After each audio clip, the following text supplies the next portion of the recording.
Welcome to star 4 TV news. Karimnagar టౌన్లోని court చౌరస్తాలో గణతంత్ర దినోత్సవ వేడుకలు ఘనంగా నిర్వహించబడ్డాయి. తెలంగాణ అంబేద్కర్ యువజన సంఘం కరీంనగర్ జిల్లా అధ్యక్షులు క్యాదాసి ప్రభాకర్ ఆధ్వర్యంలో జాతీయ జెండా ఆవిష్కరణ కార్యక్రమాన్ని ఏర్పాటు చేశారు.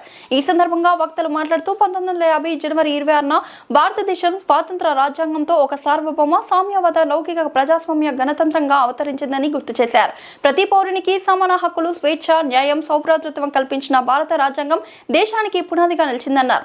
డాక్టర్ బిఆర్ అంబేద్కర్ నాయకత్వంలో రూపొందిన రాజ్యాంగం దేశ ప్రజలకు మార్గదర్శక దీపం లాంటిదని పేర్కొన్నారు. స్వాతంత్ర సమరయోధుల త్యాగాల వల్లనే నేడు మనం స్వేచ్ఛగా జీవిస్తున్నామని వారు నివాళులర్పించారు.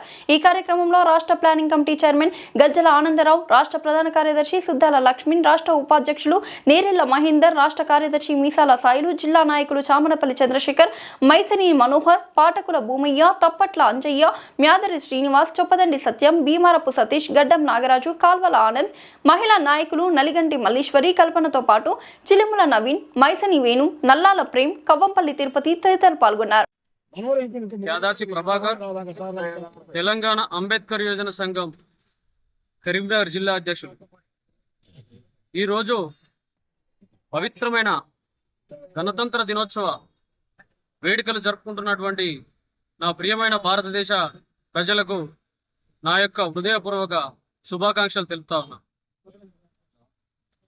భారతదేశం 1947 ఆగస్టు 15 స్వాతంత్రం పొందినప్పటికీ మనకు ప్రత్యేక రాజ్యాంగం లేకపోవడం వల్ల బ్రిటిష్ పరిపాలనలో ఉన్నటువంటి చట్టాలను పరిపాలనలో కొంత భాగం ముందుకెళ్లడం జరిగింది.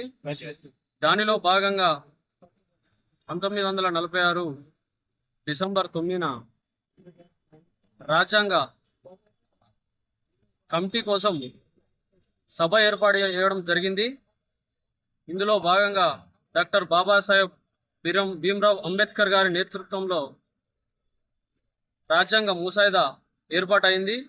దానిని 1947 నవంబర్ 26న ఆమోదం పొందింది. కానీ అమలులోకి వచ్చింది మాత్రం 1950 జనవరి 26వ తారీఖున అని చెప్పి తెలుపుతా ఉన్నాం. అదేవిధంగా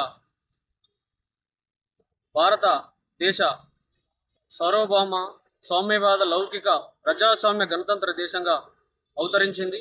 ఆ భారత రాజ్యాంగం అమల్లోకి వచ్చిన తర్వాత దాన్ని గణతంత్రంగా ఏర్పాటు చేయడంలో డాక్టర్ బాబాసాహెబ్ భీమ్రావ్ అంబేద్కర్ గారు చాలా కీలకంగా పనిచేశారు. అదేవిధంగా రాజ్యాంగం మన కల్పించిన హక్కులలో సమానత్వం, స్వేచ్ఛ, సోదర భావంతో నడుచుకోవడానికి మనకు చక్కని మార్గనిర్దేశం చేశారు.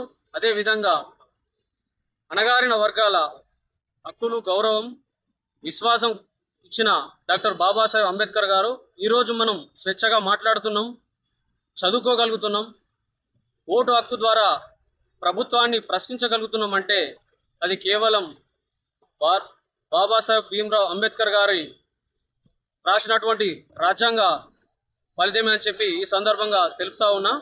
అదే విధంగా భారతదేశంలో ఉన్నటువంటి ప్రజలు ఆ డాక్టర్ బాబాసాహెబ్ భీమ్రావ్ అంబేద్కర్ గారు రచించిన రాజ్యాంగం మూలాన ఈరోజు స్వేచ్ఛగా స్వాతంత్రంగా ఏదైతే జీవిస్తున్నారో అదే విధంగా మనందరం కూడా కలిసికట్టుగా ఈ రాజ్యాంగాన్ని రక్షించుకునేటువంటి బాధ్యతను ప్రతి ఒక్కరు కూడా తీసుకోవాలని చెప్పి ఈ సందర్భంగా తెలుపుతా ఉన్నా. జై భీమ్. భారతదేశ అన్ని వర్గాల ప్రజలకు 77వ గణతంత్ర దినోత్సవ శుభాకాంక్షలు తెలియజేస్తా ఉన్నాము. భారతదేశానికి స్వాతంత్ర్యం ఇచ్చినప్పటికీ ఒక చక్కటి రాజ్యాంగం ఉండాలని చెప్పేసి ఆనాటి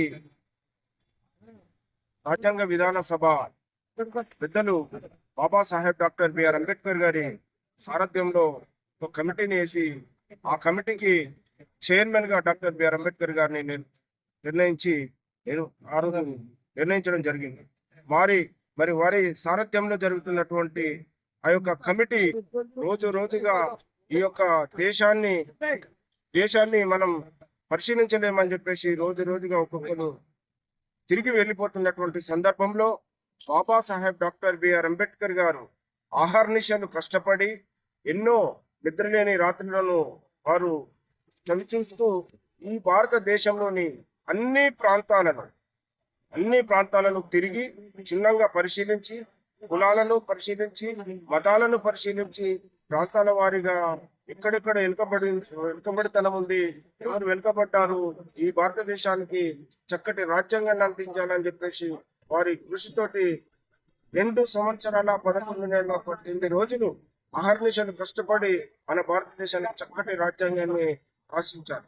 మరి అదే రాజ్యాంగంలో ఆనాటి నుండి ఈనాటి వరకు నడుచుకుంటున్నాము. ఈరోజు ఈ విధంగా మనం భారత ప్రజలు రాత్రి నిద్రపోతున్నారు అంటే దానికి కారణం బాబాసాహెబ్ డాక్టర్ బిఆర్ అంబేద్కర్ గారు అందించిన రాజ్యాంగమే అని చెప్పక తప్పదు. కాబట్టి మరి భారతదేశ ప్రజలందరూ కూడా బాబాసాహెబ్ డాక్టర్ బిఆర్ అంబేద్కర్ గారిని గౌరవించుకోవాలి, వారిని స్మరించుకోవాలి. కాబట్టి ఈ దేశాన్ని కాపాడుకోవాలి. కాబట్టి మరి ఈ రోజు జరుగుతున్నటువంటి కరీంనగర్ పట్టణంలో 77వ గణతంత్ర దినోత్సవం జరుపుకుంటా ఉన్నాము. మరి ఈ సందర్భంగా మళ్ళొకసారి భారతదేశ ప్రజలందరూ కూడా 77వ గణతంత్ర దినోత్సవ శుభాకాంక్షలు